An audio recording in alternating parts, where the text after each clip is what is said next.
Во пресрет на утрешното судење за Кочани, почетокот, каква држава сакаме? Модуларната болница, Бесатранс, Ласкарци, трагедии што ја потресува државата, но не ја разбудија правдата. Дали правдата мора повторно да излезе на улица за да биде слушната? Од шарената револуција до разочарувањата што ја потопија надежта. Дали правдата мора повторно, како што рековме, да шета за да биде слушната и да можат граѓаните да бидат задоволни? А собранието, политичка арена на послушници или дом на искрени народни избраници? Дали може да биде вистинската адреса за анкетни, надзорни расправи, особено за оваа која што сега се бара и најавува за Кочани? Како да ја вратиме довербата во системот е основното прашање на денешната емисија со моите денешни гости. Рамадан Рабадани, добар ден, добре дојдовте во студиото. Добро ве најдовме, фала за поканата. Јулистана Марковска, добар ден и за вас. Благодарам на поканата. И Ивор Ангелович, добар ден и за вас, добре дојдовте на сите тројца и ви благодарам што се озвавте на поканата во овој дожлив ден, но да се надеваме дека нема да после дождот обично секогаш велат доаѓа сонце.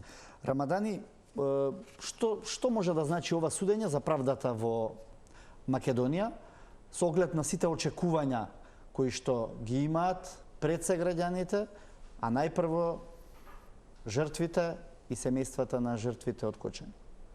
Да, мислам дека ова е многу значаен напредок за Македонија што се одржува судењето и сите очи и надежди се ферени дека ќе има фер и транспарентно судење и благовремено, што е многу важно, знаејќи ги другите блиски трагедии што ни се случија нам, пред се мислам на модуларната болница во Тетово, па совраќајната со автобусот на Бесатранс во Република Бугарија, исто така и Ласкарци, да не го забораваме.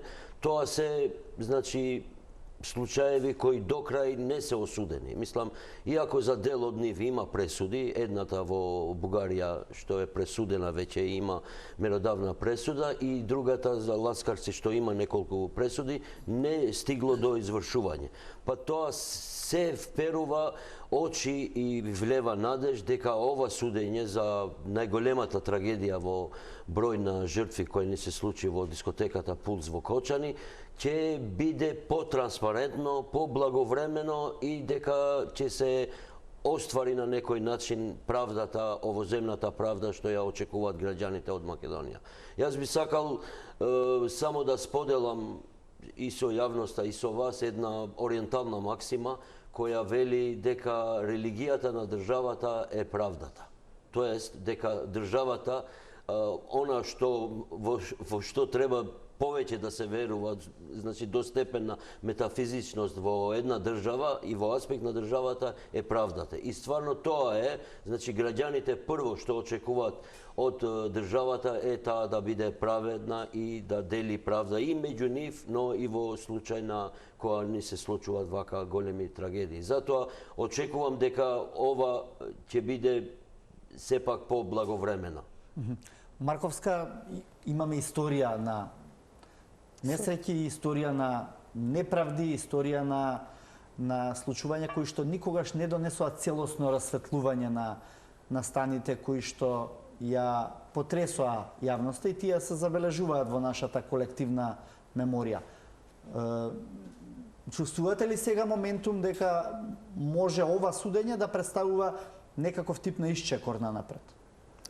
Ова судење ги има сите шанси да представува нов почеток на едно ново судство во Македонија. Дали ќе биде така, не сум сигурна, искрено речено, почитувајќи ги досегашните традиции дека секогаш имало луѓе кои ја избегнале правдата, односно дека правдата била селективна. Ако тргнеме од податокот дека се работи за многу обемно, многу гломазно судење, бидејќи имаме 34 обвинети во овој случај, а 15 обвинители.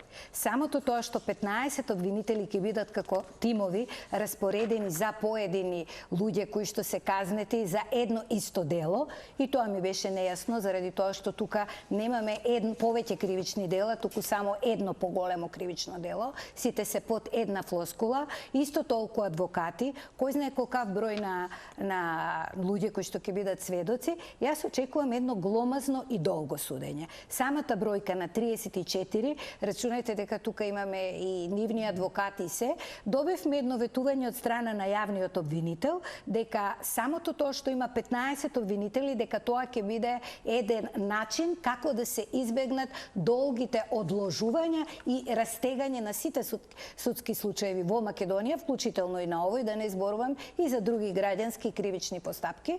Меѓутоа ќе видиме, може да биде почеток, не мора да биде. Самата транспарентност преку бројноста ќе биде можеби обезбедена, веројатно и преку присуство на медиумите, што очајно го бараат оние кои што маршираат за правда и за вистина. Мене ми е жал, таа нема да ги врати децата, меѓутоа голема е сатисфакција да бидат осудени на вистински начин правите луѓе кои што придонесоа за оваа огромна неправда која што се нанесе на едни млади луѓе и никогаш да не се повтори. Ранџеловиќ, кај младите особено постои една хронична недоверба во судството, бидејќи најголем дел од случаевите кои што во последните години или последната деценија и пол ни се случуваат, никогаш не ја добија таа разрешница што требаше и што се очекуваше. Како да се врати таа верба? Дали можеби овој процес или од почетокот како што се води сега ви дава надеж дека може нешто да се промени? Сметам дека проблемот не е недовербата во судството, колку што е во целиот систем во држава, па потоа и во судството. Пред се за тоа што се случи во Кочани е толку голем општествен пораз за сите нас, да не постои пресуда која ќе ги задоволи нашите очекувања, биле тие судски или не. Тоа е едната работа. Втората работа, сметам дека покрај кривичната одговорност или каква и да е таа во основа, заборавивме на моралната одговорност, каде што имаме далеку поширока лепеза на обвинети кои сепак нема да бидат обвинети на ниту еден начин, па ни преку судството. И сите тие се мали порази кои придонесуваат за уште поголема недоверба и за уште поголем песимизам, не само кај младите, туку кај сите нас. Затоа моите очекувања не се многу големи. Сметам дека поголема по-лоша завршница од тоа што ќе има судската разрешница е начинот на кој сите ние се однесувавме по таа трагедија. Јас не видов пратениците од собранието да отидат, да донираат средства за тие фамилии или да ги посетат тие фамилии. Не видов ни луѓе од повисок ешалон во политиката биле на позиција или во опозиција. За разлика од нас, луѓе од соседни држави функционери донираа и ги слушаат тие луѓе. На тие луѓе им е потребна една поинаква помош. Покрај судската разрешница, во која самите не веруваат, сметам дека им е потребна комуникација, разговор, подршка, а не во втор круг дека некој влегол качување на тапани во Кочани и радување дека некоја партија победила таму на локални избори. Замислете големата слика. За едно 20, 30, 50 години од сега, некој ќе слуша и ќе чита што се случувало оваа година во Македонија. И ќе рече, добро луѓе, за време на најголемата трагедија во државата, вие правите локални избори, се радувате на победи и така натаму. И излегувате да гласате. Сега ние тоа не го гледаме, бидејќи сме во одредена конфузија, сме партизирани до срж, сме деморализирани и така натаму, дефокусирани од се што е важно и суштински. И сега фокусот е едноставно ставен на некоја си судска разрешница, која прво до сабајле може да дискутираме дали тие луѓе кои се обвинети се правите луѓе, дали фалат уште некои луѓе и така натаму, дали има политичка позадина сето ова. Меѓутоа на крајот на денот, дали е тоа болницата, дали е Ласкарци, дали е Кочани, во оваа држава најтешко е да дојдете до вистината. За ниту еден случај ние не можеме да дојдеме до вистината. Што и да се пресуди, едните ќе викаат дека лоша е пресудата, други ќе кажат добра е пресудата, имало политички влијанија, немало, и ние секогаш ќе бидеме третирани како општество низ некакви лавиринти, само да не дојдеме до суштината и до вистината. Затоа младите, велам, не веруваат во системот, не само младите и останатите, и сметам дека успехот на судската разрешница на случајот Кочани ќе биде онолку колку што е довербата на граѓаните, од прилика 2%. Па, видете, недоделена правовремена правда не е правда.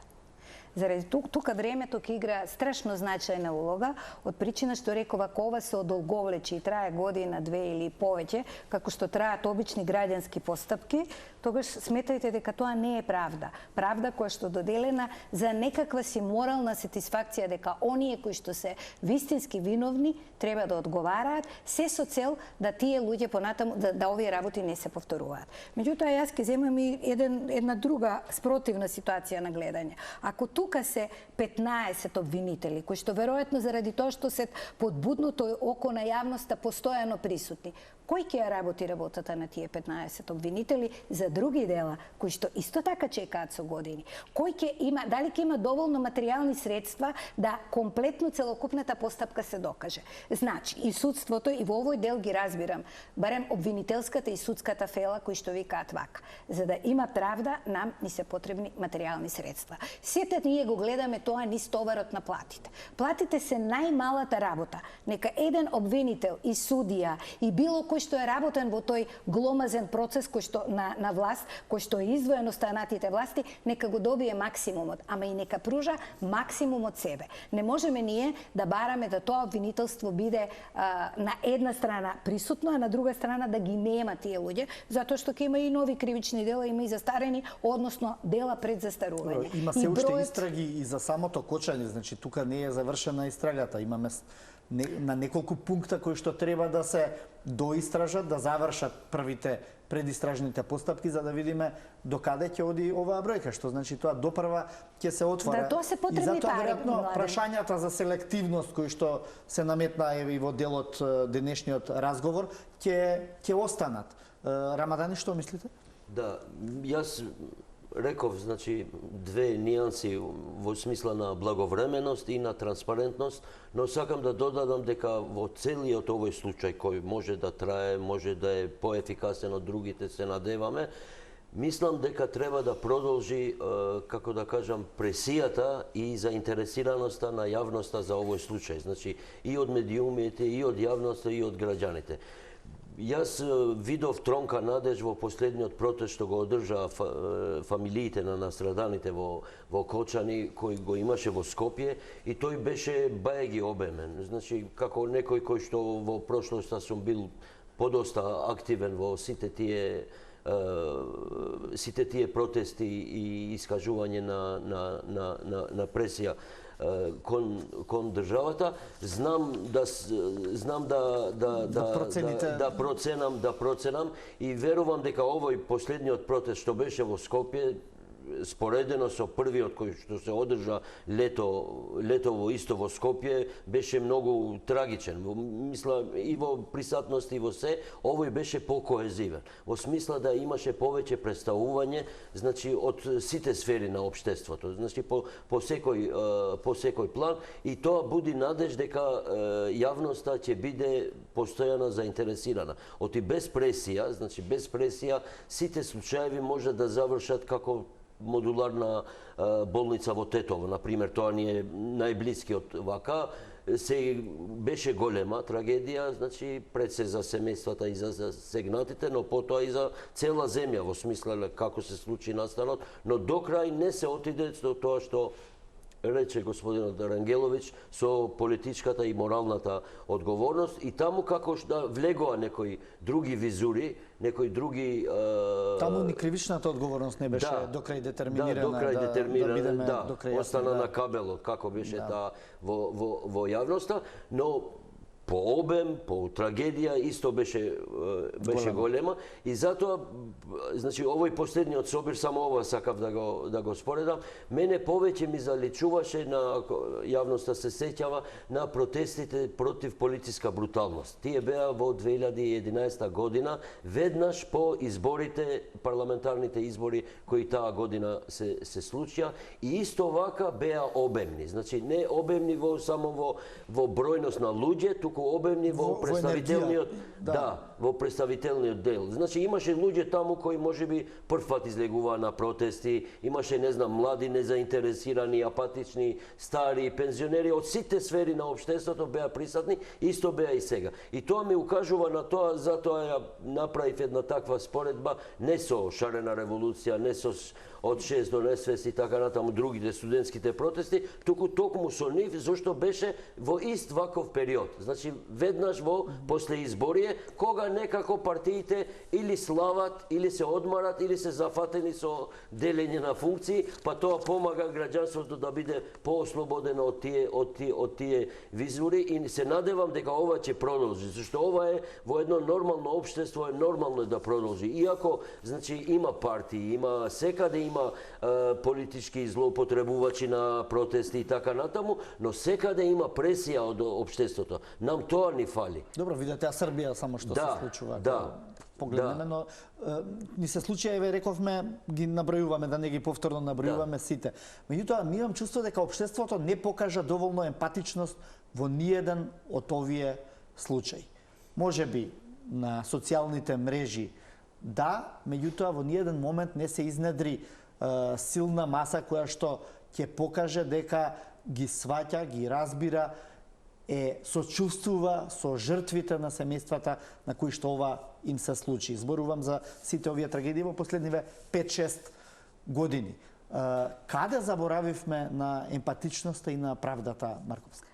Јас мислам дека емпатијата постои, меѓутоа недовербата во системот и во институциите го прават своето да луѓето бидат едноставно десперадоси во сопствената држава. Очајни, од причина што знаат дека ништо до крај, ниту една работа не се истерува со цел да правдата излезе и вистината на виделина, сите ние се затвараме во своите кожурци и велиме, па ништо не можам да придонесам. И токму таквото чувство ги прави луѓето да се чувствуваат во своите домови комотни и да не отидат да сочувствуваат јавно со болката на друг или барем да ја искажат на некој протест. Инаку не сме ние како Македонија не емпатични луѓе. Јас само ќе потсетам дека емпатијата се чувствуваше и во периодот кога изгореа толку многу невини луѓе сместени во несоодветна модуларна болница и кои што исто така изгореа и кои што исто така се бараше правда и едноставно преку ноќ се заташка случајот и се спадна на еден кабел. И тоа беа исто така емпатии кои што не беа верски поделени, заради тоа што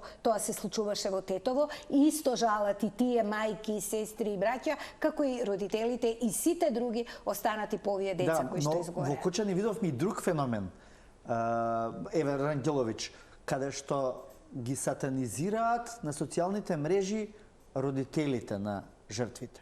Значи, оние што се најпогодени и ги окривуваат за ова или она, дали требале вака да постапат или така да постапат, па дури и политички да ги делат или обојат.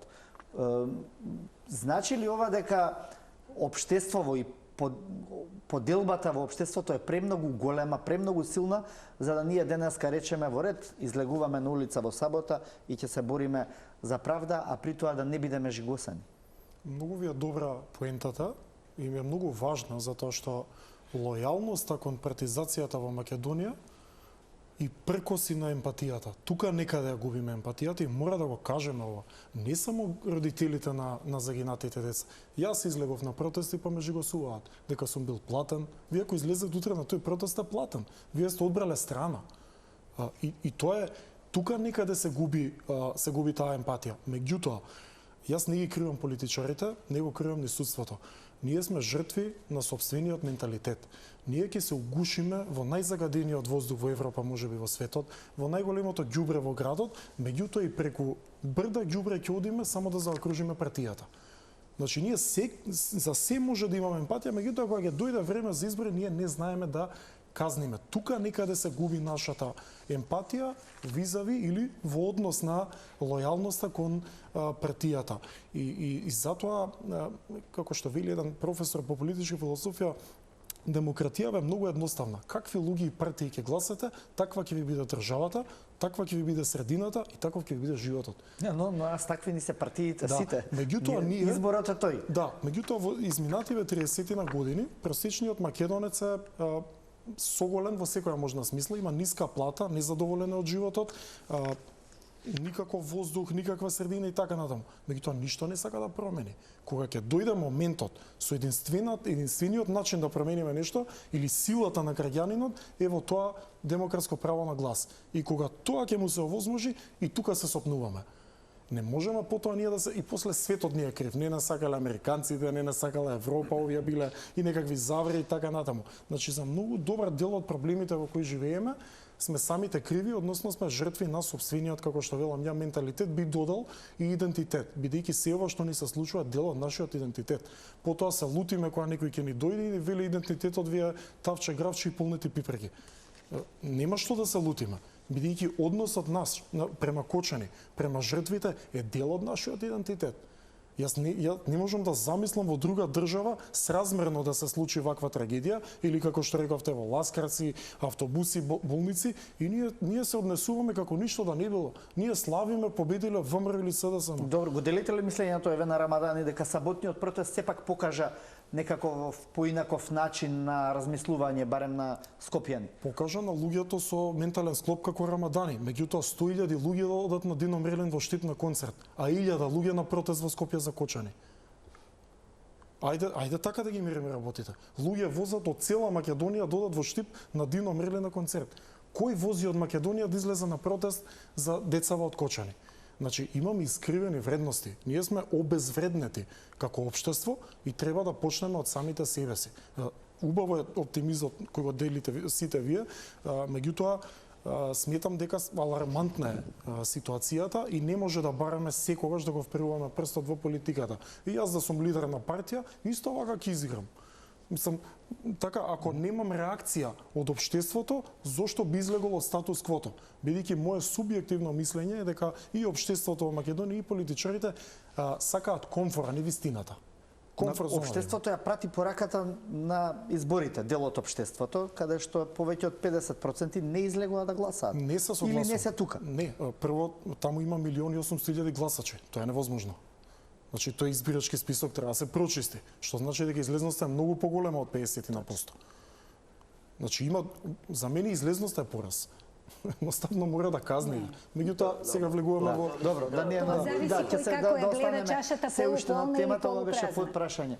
Рамадани, дали денешната јавност е помирена со ова што ни се случува? Вие го споменавте протестот неколку пати, меѓутоа бројката е повторно таа. Еве, ако направиме споредба со некој концерт, многу пониска. Да, значи, не само бројката не е важно, јас го наведов ова заради коезивноста на протестите. Тоа е многу важно во смисла да, не знам, таму имало жени, имало други заедници. Тоа не беше дури ни протест, тоа е марш на ангелите, тоа е она што го прават којчанчани, сакајќи да разбудат малку целокупната јавност. Значи, еве, ако се споредиме, иако не се споредува, но што наведевте, ако се споредиме со Србија, таму еден од успесите на протестите е во истрајноста. Во смисла да тие се поновува и знаете, мислам, од Нови Сад тоа после 2 месеца се прошири во Ниш, во Белград, во другите градови.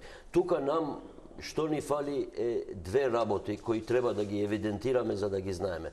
Прво, партиите се најорганизиран ентитет во државата. Дури во некои сегменти се поорганизирани од државата. Значи, со самото тоа што ги презеле државните институции, дали здравство, дали полиција и така натаму, партиите знаеме дека некогаш во овие 30 и колку години независност се поорганизирани дури од државните институции. И тоа шкоди на друштвото. Другото е понудата. Значи, понудата, еве, и да да решиме сите ние да излеземе да казнеме некоја политичка опција, другата политичка опција ни е во таа визура. Видовте вие што се случи со независните кандидати, групи и така натаму. До 5 до 12 не се знаеше дали со 2 подписа или ќе треба да соберат. Мислам, тоа беше толку смешно но тоа е понудата. И сега не можеме ние да се вадиме на тоа. Значи, јас пак сакам да завршам со нешто кое сите го знаеме, но треба, мислам дека во нашиот случај да го повториме, а тоа е дека народот, нацијата, општеството, тоа се абстрактни поими и тие се конкретизираат преку носители и артикулувачи. Значи, тоа некогаш е некој ентитет, некогаш е здружение, некогаш е, не знам, кров, чадор организација, некогаш се луѓе поединечни, но ако ние како друштво немаме така етаблирани авторитети, не можеме, значи, континуирано да правиме притоци. Инаку, не се сложува, значи, во Македонија има притисок од општеството кон луѓето, но тоа е недоврзано, разделено и затоа не трае и не е ефикасно. Го споменавме системот неколку пати. Прашањето е после сите овие работи што ни се случуваат. Дали институциите учат нешто од овие случаи или едноставно сакаат да затворат еден фолдер и да поминеме на друг? Дали ги извлекуваме поуките од тоа што ни се случи? Какво чувство имате? Апсолутно не ги извлекуваме поуките. Од причина што ние не гледаме суштински никакви промени, туку промени кои повеќе се од козметички карактер, тогаш гледаме дека едноставно, како што спомнавте, еден фолдер треба да се затвори за да се отвори некој друг. Кај нас еден скандал го покрива друг скандал и веќе се заборава на првиот. Така да не дај Боже да ни се случи поголема трагедија од ова во Пулс, верувам дека нема да ја заборавиме, ама ќе ги поистоветуваме и ќе кажеме па ете тоа се случува во Македонија. Мислам дека очајноста на целиот еден народ, тоа сите тука спаѓаме, е преку тоа што клиентелизмот до толкава сфера е навлезен во сите пори на општеството, што ние веќе сваќаме дека без политичка партија вие во ова општество сте никој и ништо. Ништо не можете да постигнете, тоа младите одамна го разбраа, ја сватија пораката и веќе не бегаат заради тоа што во Македонија немаат услови за живот во смисла на повисоки примања. Тие бегаат заради токму тоа несредено општество. И ако веќе тргнеме од некаква си, да кажеме, не од дното, од некоја негативна нула, ние треба да ги почнеме работите од почеток, односно прво да ги смениме во сферата на законите. Тоа значи дека во сферата на законите, тој клиентелизам кој што е меѓуредови ставен, треба да исчезне. Законите треба да бидат кратки, јасни и без можност за слободни толкувања. Во оној момент кога ќе ја средиме таа регулатива, можеби ќе почне да се раѓа довербата дека тоа е можно и во други сфери да се развие. Значи пак на крајот на криштата се враќаме во собранието, во политичките партии, во тоа кој членува во политичките партии, дали е тоа слободна волја или е волја на граѓаните, не волја на граѓаните, туку желба да на поедноставен начин се проживее, затоа што се почнува и завршува во политичката партија. Која и да е. Ранџеловиќ прашав дали институциите учат. Веднаш после Кочани имавме најазда на инспекции во кафулињата, кафебаровите, дискотеките и така натаму. Сега не слушаме толку за тоа. Меѓутоа, дали е извлечена некоја поука ако се однесува на функционирањето на дискотеките,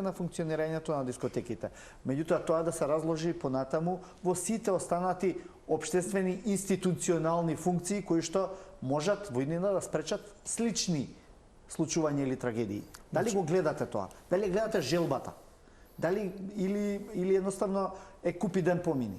Вака, желбата е присутна, желбата е тука, меѓутоа поголемата желба е личниот интерес. Тука ние се судираме со државава и луѓето кои ја водат државата и граѓаните кои ги гласаат оние кои ја водат државата. Значи нас ни е драга институцијата и имаме такво чувство за колективот и за институцијата, меѓутоа кога ќе дојде помеѓу нашиот личен интерес и институцијата, ние го бираме ова првото. Кога викам ние, зборам и за политичарите. Бидејќи 90% од политичарите во Македонија денес, вчера и пред 30 години, прво работно место им е политиката. Тоа е најразвиена стопанска гранка во држава. Политичката партија, како што рече господја Марковски. Тука се согласувам. Нас ни се потребни државници, луѓе кои дома по тепех ќе го стават личниот интерес во име на државата. Такво нешто нема. Може би сме имале во минатото на страна идеологијата, јас сум доста помлад, не можам да се сетам на такви луѓе, но сигурно имало, но меѓутоа нас не се потребни такви луѓе. Мојата генерација плюс минус 5 години, ние сме луѓе кои јас кога сум се родил комунизмот замрел. Јас не можам да бидам комунист и да сакам, затоа што не сум живеел, не сум го осетил и така натаму. Не можам да бидам ниту демократ, бидејќи Македонија не е демократска земја, Македонија е демократија во обид. Значи, јас целиот мој живот од 34 години го поминувам во транзиција. Сега, мојата генерација се наметнува и се бори против тиранијата на примитивизмот. Ние во Македонија живееме примитивизам. Што значи тоа? За институциите да научат нешто и да променат нешто, народот тоа мора да го побара. Не е институција после изгорени 63 деца да реагира. Нормално е дека тоа треба да го направи. Работата е како да спречи да нема 63 деца. И ние секогаш после некаква, не е битно дали е трагедија или нешто од помал размер, секогаш ден по тоа, прво ѓубрето го правиме лом, па потоа наоѓаме начин како да го средиме, како најнов пример, нели? Значи, институција е како да смислиме нешто. Еве гледам се локални избори, јас сум не сум нека експерт по тоа, меѓутоа во локалната политика не може вие да излезете на митинг и да кажете јас ќе градам градинки, патишта и не знам што. Тоа ви е вас во описот на работното место. Вие ако сакате да бидете градоначалник, вие мора да дадете визија за наредните 30 години што ќе се случува со општината. А тие градинки и патишта сега мора да ги правите. Не е тоа нешто за фалење. Така сметам дека треба да се постави траекторијата на функционирање на институциите и жетта на народот и очекувањата од тие институции. Во моментов жалам што морам да констатирам дека за нас институции е мисловна именка. Тоа е поим и луксус за ово општество. Не е институција колку плата да земам и до кога да работам и како да се вработам и во партија да влезам. Тоа треба стручни луѓе, премногу стручни да поминат генерации за нешто малку да мрдне. А нас институциите не се база за вработување на партиските кадри за да може да победите на избори. Се вртиме во круг и сметам дека јас немам магично стапче да го најдам решението, верувам и во новите генерации и не сум ни толку голем оптимист во тоа, дека добар дел од паметни деца од моја генерација се сега по партии на функции беа и ќе бидат, но очигледно јас не видов еден пратеник во собранието да не се согласи со политиките на сопствената партија. Па толку ли се сложни тие партии како што вели Рамадани, наорганизирана единка во државава? Има ли некој во една партија да каже луѓе свева супер, ма јас ова не се сложувам и во собрание нема да кренам рака.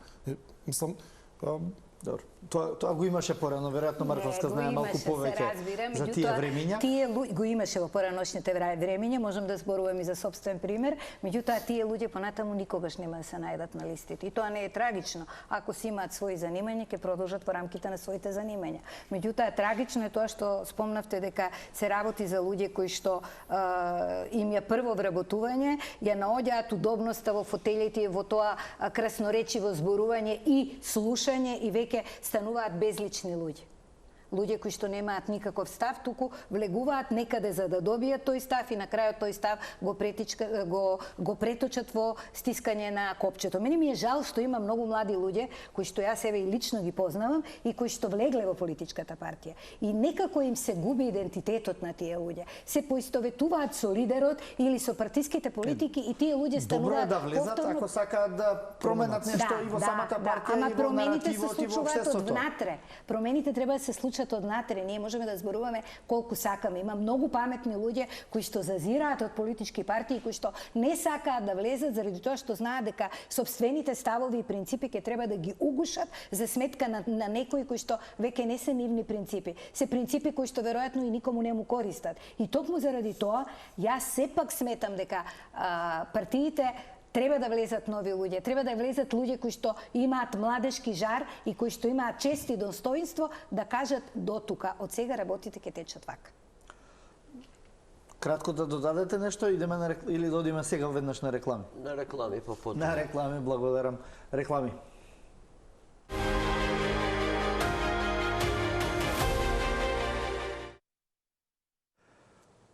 Во студиото на Директно со Ранѓеловиќ, Марковска и Рамадани. Рамадани, го спомнавме неколку пати собранието, што тоа може да донесе, да придонесе во ваква ситуација, веројатно би можело многу.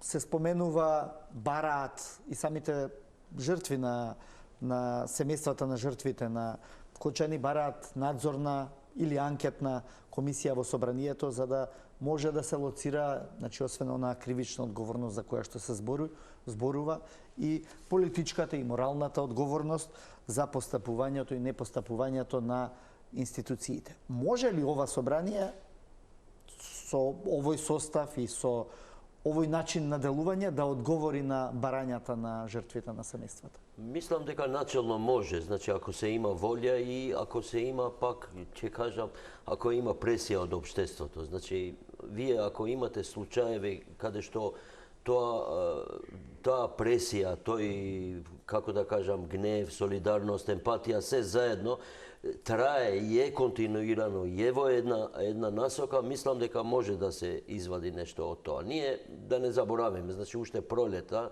имавме случај на очигледна кражба на една фирма за струја, сите домаќинства што ги засегнуваше.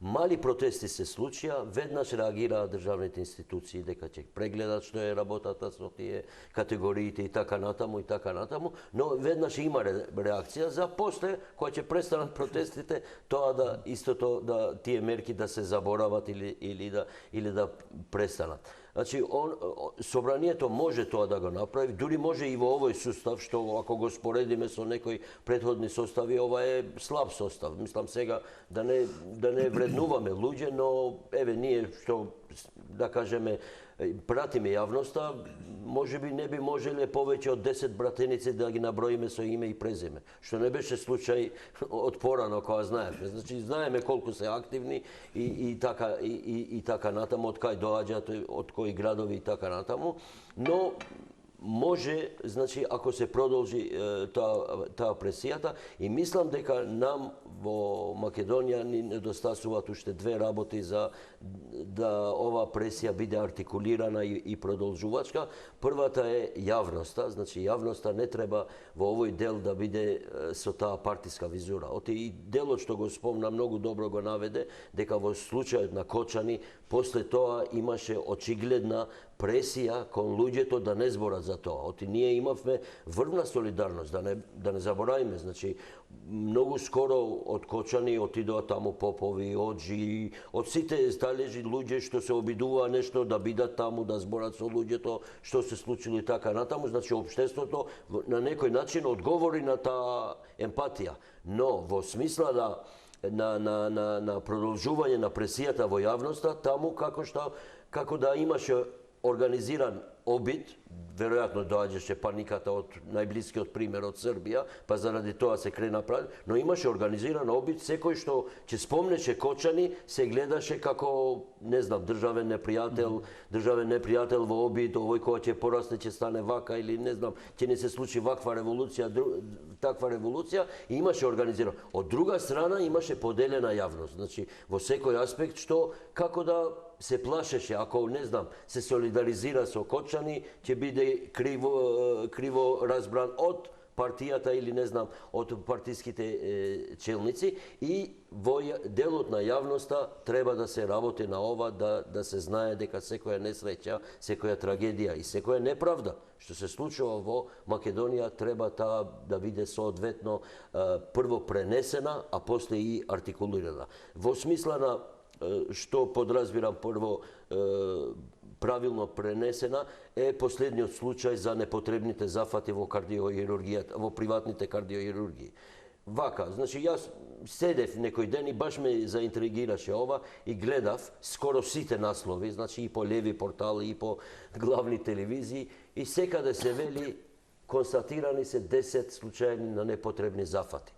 А тоа е 10 случаи од 19 кои ги прегледала таа комисијата. Значи, реалниот наслов, што би го ставил секој, 50%. Е повеќе од пола, значи повеќе од пола, и тоа е веќе алармантно. Значи, има луѓе на кои им се отворило срцето без потреба од страна. И сега имате друго. Значи, ова прво не беше до крај разјаснето. Другиот е, сега што правиме, значи, ќе инквадрираме, има комисија, ова, она, ама тоа умеѓувреме трае. Значи, уште трае поддршката од фондот на тие приватните болници, кои што уште не ги знаеме кој ги направил тоа, трае и луѓето може сега, како збориме ние, уште на некој да му отворат непотребно срце и да му затворат. Значи, тоа е лудото нешто. Значи, ова е повеќе од гротесно. Тој извештај не беше финален, колку што разбравме, треба да се допрецизира за да... Не беше финален, но во нормално општество и нормална институција, веднаш прва реакција е да се прекине тој механизам. Значи, не знам, да има... Времена мерка да времена мерка оти алармантно, повеќе од се вратиме на тоа. Уште малку сакам за надзорната и за како во услови на вака поларизирано собрание, вие и денеска гледате, да, ќе има анкетна комисија, ако зборуваме и за модуларна, и за Беса, и за Ласкарци. И нормално, на јавноста треба да знае за сите тие. Меѓутоа, како во едно такво поларизирано собрание ќе може да обезбедиме независно наблюдување на нештата кои што се случиле или веднаш ќе влезат во клинч партиите? Не. Партиите веќе се врезени во клинч со тоа што на анкетните комисии се гледа, ако ја формирате, вие сте за барањата на родителите, ако не ја формирате, вие сте против барањата на родителите. И тоа не е баш така. Затоа што во принцип, колку што ја знам, анкетни комисии се прават за случаи кои што не стигнале до суд, кај што судот е крајна инстанца во која што се утврдува кој бил виновен, колкава е неговата вина и дали таа вина е мерлива со затворска казна.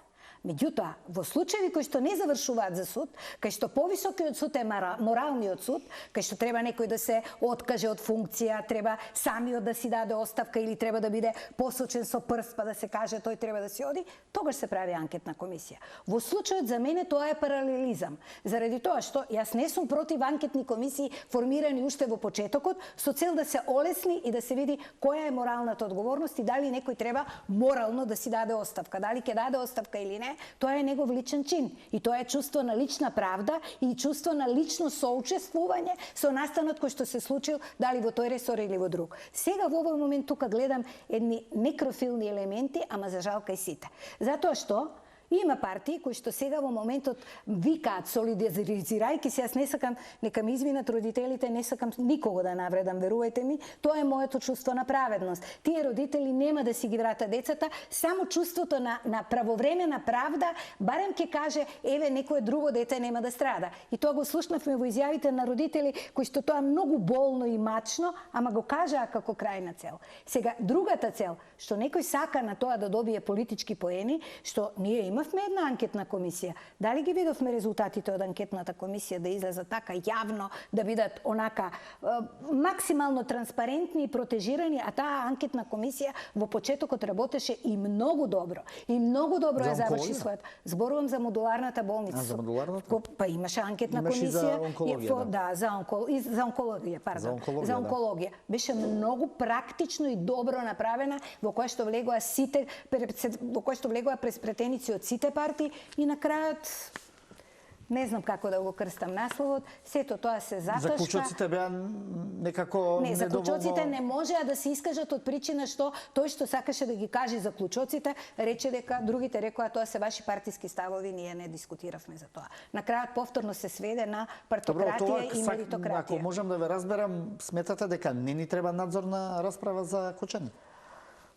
Во случајот со судот, па за мене може да биде и еден паралелен суд кој што не знам дали ќе ги исполни нивните очекувања, заради тоа што повторно ќе кажам, гледам некрофилни елементи и елементи во кои што едните викаат дајте ќе направиме за Кочани, а другите викаат треба да направиме за сите. Ако се направи, треба да се направи за сите. Колку ќе бидат независни, дали ќе биде тоа некој начин на паралелизам во судската пресуда или не, или искрено не верувам дека ќе ги даде почекуваните резултати. Ниту една анкетна комисија. Добро. Раѓеловиќ, вие ваш став за собранието и можноста таму да се расправа за Кочанската трагедија, па и за другите кои што и немаат некоја судска разрешница, модуларна е навистина виси. Јас се согласувам со ова што го кажа Марковска. Пред се, јас дискутабилен на тука легитимитетот до негде ингеренциите на таа анкетна комисија, да не грешам душа, јас не сум убеден дека овие луѓе, родителите на загинативе деца, ултимативната цел на тие протести е анкетна комисија. Мислам, погрешни во спротивен правец одат работиве. Тие луѓе имаат сериозна мака. Паралелно на тоа што се случи во Кочани во моментов доживува уште една трагедија, односно родителиве, а тоа е дека нивниот случај сега е пресметка на политичките партии, како што спомена, одредна доза на некрофилство, или ако сакате, опозицијата сега гледа како да поентира на тоа и да добие на тоа, а владата гледа како да не биде на стаклени нози, да не им отиде фотелјата. И сега во таа анкетна комисија, ако нешто успее, тоа ќе биде да констатира дека сите се криви во држава за Кочани, освен СДСМ и ВМРО. Од прилика така некако ќе изгледа резултатот на таа. Сегашни функционери, поранешни функционери, се може да донесат како констатација, меѓутоа јас сум убеден, ева нека ме порече некој од согорниците, дека ниту еден заклучок нема да каже министеров е крив, ово е крив, оно е крив, граначал, не. Мислам, доволно сме искусни и не толку наивни во студијаво, тоа да се согласиме барем на таа точка. Така што, можеби тука има некаква политичка волја да се покаже пред граѓаните и пред родителите на жртвиве дека ете се прави нешто, дека има некаков ентузијазам да се разреши ова и покрај лошото судство и судскиот процес. Меѓутоа, не мислам дека треба да се дава толку значење на оваа расправа, на надзорните органи. Трагедијата веќе избледува, низ, како што кажав, низ правење сензација од победа на избори, низ разни концерти и така натаму, така што не гледам како ќе заживее правдата, потенцијалната правда, ваквите чекори на политиката. Но ние сме научени на циркус, така да е само уште една епизода во нашава држава. Да. Рамадани, која е најслабата алка во овој институционален систем што треба да ни го донесе тоа подобро општество? Дали повторно ќе го споменам собранието, бидејќи собранието извира од народот и треба да ја добие силата од народот. Зошто не си ја презема таа улога онака како што треба? Па мислам дека прво и што следува временски, што е во европскиот извештај, промените во изборниот законник. Вие, значи, со овој изборен законник во кој се организираат избори и траат тие трошоците колку траат на тие избори и големиот дел од тие трошоци се парите кои што партиите треба да ги распоределат за, не знам, медиумите и така натаму, вие веднаш ги ставате во пиедестал партиите. И со тоа ограничувате понудата, а со тоа и ограничувате на некој начин изборот на граѓаните. Значи, веќе граѓаните кои ќе дојдат во гласачкото ливче немаат чекан со што ни да ве казнат, ни да ве наградат. Затоа прва мерка, мислам дека прва мерка треба промена на изборниот законник. И најпроста промена, мислам дека би била добра, а тоа е вметнувањето на препораките од ОПСЕ и од ИГР, за да се поправи тоа. Инаку не се сложувам со ова заради Собраниската комисија, оти мислам дека во основа поривот е легитимен, во смисла на тоа општеството бара некој начин како да им виси на глава и на судството, и на партиите, дека ова ќе дека ние бараме правда. И во тоа основа се собира собранието. Значи, како да има, не знам, некоја абстрактна можност за организирање на протести, за продолжување на целиот ова пресија од општеството кон државата и кон судството, но за тоа да не се случи, тогаш ние дај нешто да оти сепак, нели, тоа собранието се тие представници на народот, и ако успеат во тоа да направат некаков начин, тоа би можело да се направи. Ако не, тогаш мислам дека ова ќе лепди и нема да се заборави. Значи, ја не се сложувам дека се заборава. Ништо во Македонија не се заборава. Мислам, не заборават ни засегнатите, но и јавноста памти. Но работа е што нема кој да ја артикулира тоа и да го направи по-настојчиво во смисла на континуираност за да пробие. Марковска, да, чувствувам дека се случува еден пинг-понг меѓу улицата, политиката, институциите, а повторно во тој пинг-понг голем дел од граѓаните се наблюдувачи.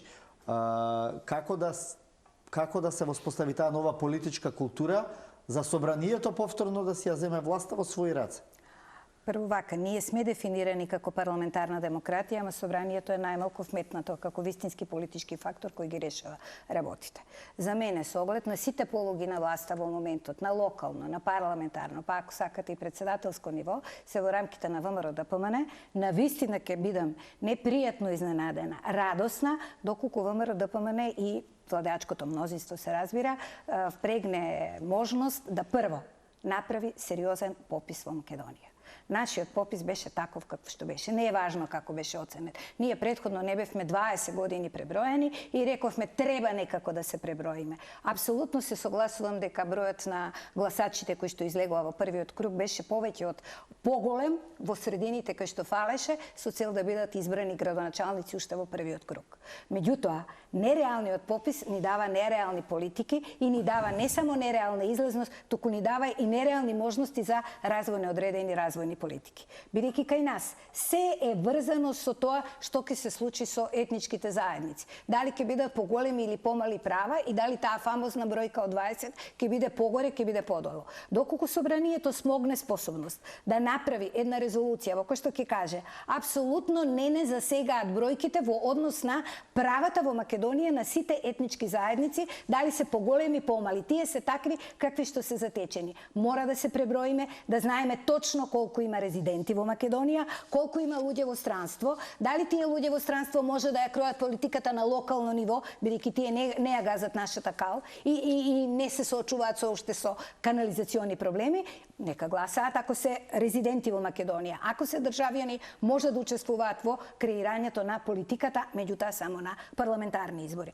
ВМРО-ДПМН може во моментот тоа да го направи. И по мене, поиделната точка би требало од таму, ако сака да има идни развојни стратегиски политики кои што ќе бидат исправни, кои што ќе бидат за 10, 15 и 20 години. Понатаму. Очекувате дека ќе го направи промена на изборен модел, не знам, например, не сум во промена на изборен модел? Не сум, меѓутоа можеби јавноста тука може многу да помогне. Заради тоа што еве, да кажам, према моите очекувања, ВМРО-ДПМН ќе добиеше бројот на градоначалници ќе беше уште во првиот круг многу повисок од тој број што го доби во вториот круг, од причина што излезноста де факто беше повисока, меѓутоа бројот на негласачките ливчиња веќе, на гласачките ливчиња пречкртани веќе праќа друга порака. Втора работа во контекст на вашето прашање е прво да се смени законот за политички партии и пред се изборниот модел. Изборниот модел, вако како што е, ги исклучиво клиентелизмот го става на највисок пиедестал и вие веќе немате луѓе кои што имаат желба да влезат во партиите со цел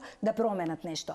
Дали ќе биде отворен систем, дали ќе биде систем во кој што ќе имаме мнозински, а не само пропорционален, дали ќе биде мешан, веќе е прашање за промена на тоа како било до сега, за промена искуства на нашиот систем, не на тоа како се прави во другите европски држави. Ние на тој план не сме европска држава. Имаме скапи кампањи, имаме истоветни кампањи, било да се локални, било да се председателски, било парламентарни избори. Не се тоа избори кои што ги приближуваме до луѓето, туку напротив, едноставно една агенда која што треба да помине и на крајот луѓето да отидат на гласање. Да. Значи, промената на изборниот систем, можноста да влезат нови луѓе и можноста да бидат луѓе со идеи е само преку еден изборен модел кој што е за цела Македонија изборна единица или мнозински. Да, благодарам.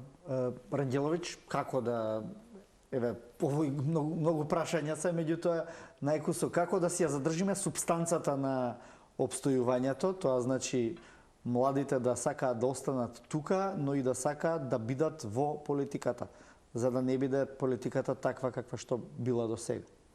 Па се согласувам во оној дел дека промените мора да дојдат однатре, што би констатирал за жал, бидејќи човек млад мора да влезе во некоја од посилниве партии, прво за воопшто да партиципира во политиката, посериозно барем, да биде релевантен фактор, а потоа и да промени нешто. За жал не гледам друг начин. И само би завршил со една мала реплика кон Марковска, чисто да биде поинтересна емисијата. Меѓутоа да бев представник некој моментален на ВМРО, ќе ви речев, вие сте биле дел од таа партија, односно таа коалиција, сте биле во парламентот, зошто тогаш не сте имали иницијатива да се вметнат млади во партиите, да се промени изборниот законник, да се направи попис. Значи, кога не делуваме во партија, вие се поискусни во тој дел, знаеме, сите имаме решенија. Меѓутоа, проблемот е кога сме во партијата и кога сме на функција, никој овие работи не сака да ги иницира. Јас да сум член на ВМРО ДПМН, сео што го кажавте, ништо нема да направам, бидејќи со сео од ова си пукам во нога. Ме разбирате, рационален македонски политичар, не државник, не би посегнал по ништо од ова. Зошто да го менува кога излегува на избори, партал прави на избори, ги добивам максимално, така што не гледам зошто би си го направиле тоа на себе. Меѓутоа, ајде да оставиме мал дел за оптимизам, без разлика стари и млади. Сметам дека општеството, свеста на општеството е првата точка на вриење, односно нешто каде што може да се смени е да бараме чаре во свеста. Ако чекаме на политичариве, ево до кај сме. Ви благодарам што бевте денеска гости во Директно. Почитувани гледачи, останете со нашата програма, следуваат вестите, а потоа и најавеното интервју на колешката Стојановска со премиерот Христијан Мицковски. Пријатно.